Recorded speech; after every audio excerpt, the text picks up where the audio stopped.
dzemusiki. Aiwa hakuna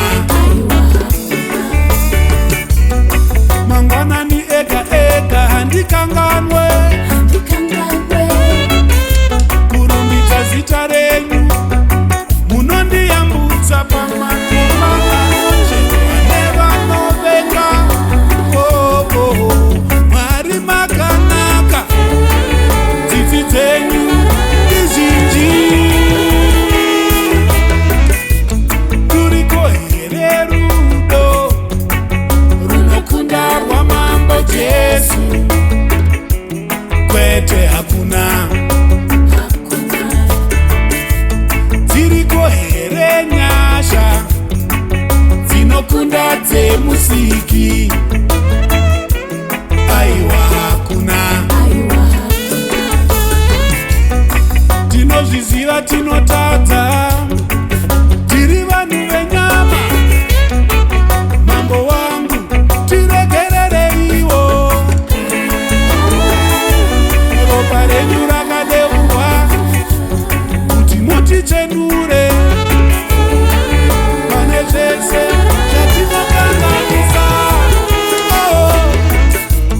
Ruriko here rudo runokunda rwamambo Jesu? Kwete hakuna.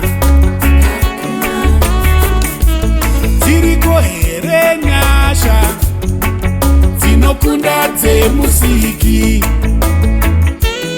Aiwa hakuna.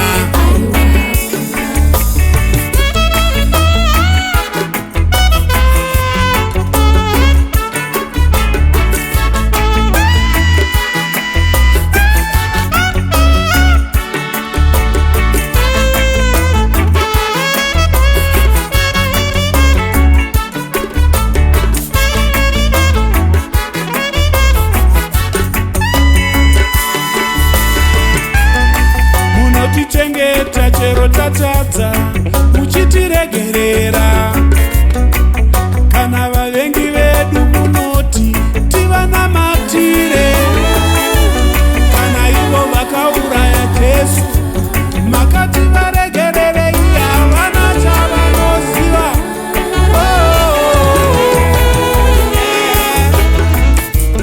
Ruriko here rudo runokunda rwamambo Jesu? Kwete hakuna.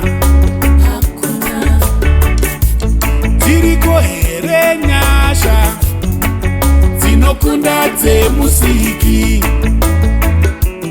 Aiwa hakuna.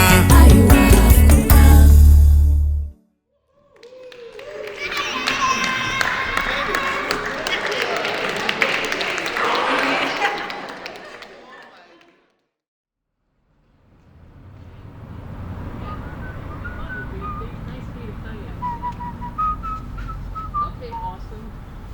Totally cool. Yeah, the gym was empty for a day, like 1 week.